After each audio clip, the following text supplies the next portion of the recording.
வார்த்தை கூட எந்த பயன்படுத்தல. இதை எப்படி பாக்குறீங்க? மிக முக்கியமான மதுரையில பசும்பொன் தேவரையா தான்.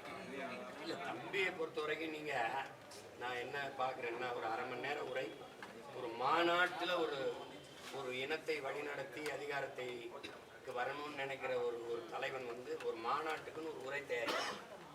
அதுல வந்து கடந்த முறை நீங்க கொள்கை வழிகாட்டியா சொன்ன யாரையும் இந்த வாட்டி பேசல. அதை விட்டுட்டு திடீர்னு பேரறிஞர் அண்ணாவையும் பெருந்தகை எம்ஜிஆர் அவர்களையும் எடுத்து விட்டீங்க. ஒருத்தர் ஒரு கட்சியை தொடங்கினவர், இன்னொருத்தர் இன்னொரு கட்சியை தொடங்கினவர். எந்த கட்சியை ஒழிக்கணும்னு என் தம்பி சொல்றாரு, அந்த கட்சியை தொடங்கின பெருமகனே அவர் தான், அண்ணா அவர்கள் தான். அப்போ அவர் வழியில போய் அவர் கட்சியை ஒழிக்கிறதுங்கிறது அது அடிப்படையை வேடிக்கை இருக்கு. ரெண்டாவது மதுரை அப்படின்னாவே தம்பி தராம இருக்க ஒன்று மீனாட்சி அம்மன் கோயில், வைகை, அப்புறம் நாங்கள் இப்போ சிகர் தண்டா ராத்திரி இட்லி கடையெல்லாம் எப்போ விட்டாங்க அதெல்லாம் அடையாளம். மதுரைன்னா வேலையே அதுக்கு சொல்லணும். அதை கொஞ்சம் பேசும்போது பாருங்க, எம்ஜிஆர் யாருக்கு தெரியுமா? உங்களுக்கு எம்ஜிஆர் யாருக்கு தெரியுமா? அவரை புகழ்ந்துருக்கான் இல்ல அப்புறம் அப்பதான் அவர் தெரிஞ்சுக்கிறாரு எம்ஜிஆர் யாரு தெரியுதா. எங்க அண்ணன் விஜயகாந்த் தெரியுது.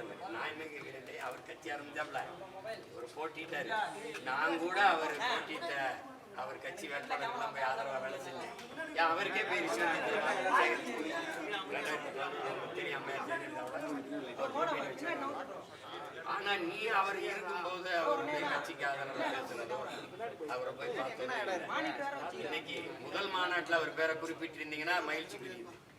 முதல் மாநாட்டுல பேரறிஞர் அண்ணா என்ற பெருந்தகை எம்ஜிஆர் குறிப்பிட்டிருந்தீங்கன்னா மகிழ்ச்சி புரியுது. திடீர்னு வந்து 67 மாதிரி ஆட்சி மாறினா 49ல ஆரம்பிச்சு கட்சியை 67ல தான் ஆட்சியை பிடிச்ாங்க யாரு? அண்ணா அவர்கள். அதுக்கு எவ்வளவு காலம் விலை கொடுத்துருக்கிறாரு. அதுக்கு முன்னாடி 2 முறை தேர்தல் நின்று 2 தோற்று வந்து 22 விழுக்காடு வாக்கு வச்சு மூதறிஞர் ராஜாஜி, கம்யூனிஸ்ட் கட்சி, அப்புறம் நம்முடைய தமிழர் தந்தை சீபாவுடைய இது ஃபார்வர்ட் பிளாக், இந்த கட்சியெல்லாம் இணைச்சிட்டு தான் நின்று வென்றாங்க. ஆண்ட சொல்லிட்ட மாதிரி அந்த கருத்து மாறிடுறது. நீங்களும் தனித்திருக்கீங்க, தாவேகாவும் தனித்திருக்கீங்க. ரெண்டு பேருக்கான போட்டி எப்படி இருக்கும்? மதுரை மாநாட்டோட கூட்டம் ஓட்டமா வருமா? மேடையில ஆட்சியில பங்குன்னு சொல்லியிருக்காரு. கூட்டணி வருபவர்களுக்கு நாங்க வந்து நீங்க இந்த நாடு என் கனவுக்குள்ள ஒரு நாடு இருக்குல்ல, அந்த நாடு எப்படி இருக்குன்னு உங்களுக்கு காட்டுவேன். நான் சொல்றது புரியுதுன்னு போட்டு காட்டுவேன். என்னுடைய ஆட்சியில கல்வி எப்படி இருக்கு பாருங்க, எங்களுடைய ஆட்சியில சாலை எப்படி இருக்கு பாருங்க, எங்களுடைய ஆட்சியில காவல்துறை எப்படி இயங்குது பாருங்க, போக்குவரத்து எப்படி இருக்குது பாருங்க அப்படின்னு காட்டும். இது சாத்தியமான பாருங்க, இந்த நாட்டுல சாத்தியப்படுது பாருங்க, இப்படி வேலை வாய்ப்பு கொடுப்பேன் பாருங்க, இப்படி மருத்துவத்தின் தரத்தை கொடுப்பேன் பாருங்கன்னு என்ன சொல்லுவேன். பேசி நீங்க நம்பல. நான் 15 வருஷம் என்னை காலி பண்ணிட்டீங்க. ஆனா இப்ப நான் உங்களை நம்பல. அதனால என்ன செய்யறேன், இந்த வாரம் இப்படி இருக்கும்னு காட்டிது. எப்படி அதை நீ பொறுத்திருந்தா பார்க்கணும்.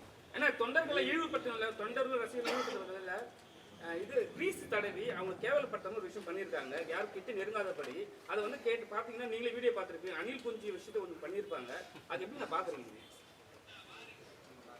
எல்லாத்தையுமே இன்னைக்கு பேசுறேன்.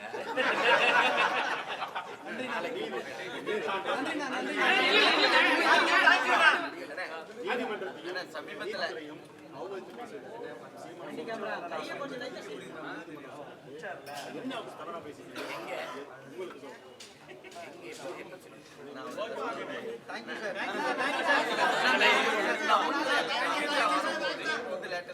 சட்ட மசோதா நிறைவேற்ற போறாங்க. அதாவது 30 நாட்கள் சிறை தண்டனை அனுபவிச்சவங்க பிரதமராக இருந்தாலும் முதல்வராக இருந்தாலும் பதவி பறிக்கப்படும் அப்படிங்கிற ஒரு சட்டத்தை ஏற்ற போறாங்க. அப்படின்னா அவங்க 2 பேரும் தான் முதல்ல பதவியில் இருக்க முடியாது.